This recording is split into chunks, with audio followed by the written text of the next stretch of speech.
Assalamualaikum warahmatullahi wabarakatuh. Halo semuanya, perkenalkan nama aku Junita Razak Mukti dengan NIM 124430036 dari mata kuliah Biologi Sel dan Molekul kelas RB. Di sini, aku diberikan tugas untuk menjelaskan tentang sel-sel, bagaimana bentukannya dan bagaimana fungsinya serta perbedaannya. Nah, buat fokus di sini, aku akan membahas tentang sel manusia. Langsung aja tonton videonya. Yang pertama di sini ada ribosom. Ribosom berfungsi untuk sintesis protein. Yang kedua ada sitoplasma di bagian yang putih agak kebiruan ini. Sitoplasma sendiri berfungsi untuk perantara transportasi zat, pelarut protein dan senyawa dalam sel, serta penyimpanan bahan kimia penting. Selanjutnya ada vakuola. Yang biru-biru seperti bulan ini namanya vakuola. Fungsi dari vakuola sendiri yaitu untuk menyimpan zat. Selanjutnya, membran plasma. Di sini warnanya sedikit berbeda. Bagian sinilah ada yang membran plasma itu. Fungsi dari membran plasma untuk melindungi isi sel dari lingkungan luar, mengatur transportasi zat seperti nutrisi, oksigen, dan serta keseimbangan dari si sel tersebut. Selanjutnya, nukleus. Nukleus yang ungu ini ya teman-teman. Nukleus ini berfungsi sebagai menyimpan materi genetik atau DNA, serta mengontrol pertumbuhan sel. Selanjutnya, mikrotubulus. Mikrotubulus di sini yang seperti cacing ini. Fungsi dari mikrotubulus untuk memberikan bentuk pada sel dan terlibat dalam penyerapan organel. Kita lanjut.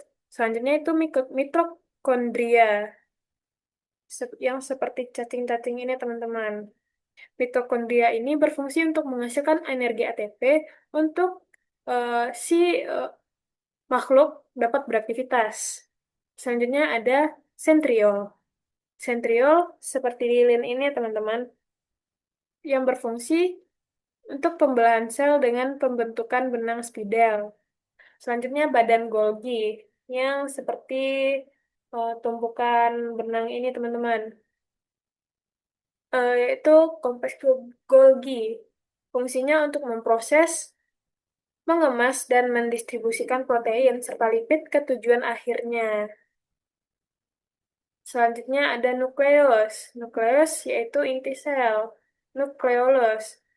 Perannya untuk memproduksi ribosom, serta ada mikrofili. Mikrofili ini berfungsi untuk meningkatkan luas permukaan, biasanya untuk penyerapan. Contohnya terdapat pada sel usus. Selanjutnya ada retikulum endoplasma kasar, yang seperti tabung-tabung lonjong ini. Fungsinya untuk sintesis dan modifikasi protein yang akan disekresikan, dikirim ke organel lain. Selanjutnya ada retikulum endoplasma halus, yang seperti tabung-tabung kecil-kecil ini. Fungsinya untuk sintesis lipid, metabolisme karbohidrat, dan detoksifikasi obat serta racun. Dan yang terakhir itu lisosom, yang seperti bentukannya seperti bakteri ini. Fungsi dari lisosom sendiri sebagai sistem pencernaan di dalam sel, mengandung enzim yang mampu mencegah sisa makanan, virus, bakteri, dan sel yang rusak. Selanjutnya, di sini aku akan menjelaskan perbedaan dari sel prokariot dan eukariot. Sel prokariot sendiri merupakan sel yang strukturnya paling sederhana. Sel ini tidak memiliki inti sel sejati. Jadi, materi genetiknya atau DNA tidak dibungkus oleh membran inti, tapi langsung di dalam sitoplasma tersebut. Selain itu, sel prokariot tidak memiliki organel membran seperti mitokondria, badan Golgi, dan retikulum endoplasma. Ukuran sel prokariot relatif lebih kecil dan bentuknya sederhana, sehingga proses hidupnya juga berlangsung secara sederhana. Contoh makhluk hidup yang termasuk prokariot itu ada bakteri dan archaea. Nah, lanjut ke sel eukariot. Eh, kita tahu perbedaannya. Bedanya dengan prokariot, sel eukariot ini memiliki struktur yang lebih kompleks. Dia punya inti sel sejati, yang mana DNA dibungkus oleh membran inti.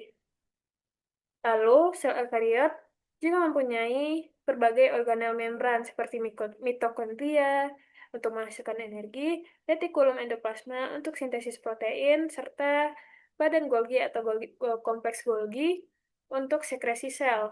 Karena strukturnya lebih lengkap, jadi ukuran sel eukariot ini tuh biasanya lebih besar daripada sel prokariot. Contoh-contoh makhluk hidup yang termasuk sel eukariot itu antara lain tuh ada hewan, tumbuhan, jamur, sama protista. Jadi perbedaan antara sel prokariot dan eukariot terletak dari keberadaan inti sel dan organel membrannya. Mungkin segitu yang bisa saya sampaikan. Mau terlebih dan terkurang saya mohon maaf. Saya sudahi. Assalamualaikum warahmatullahi wabarakatuh.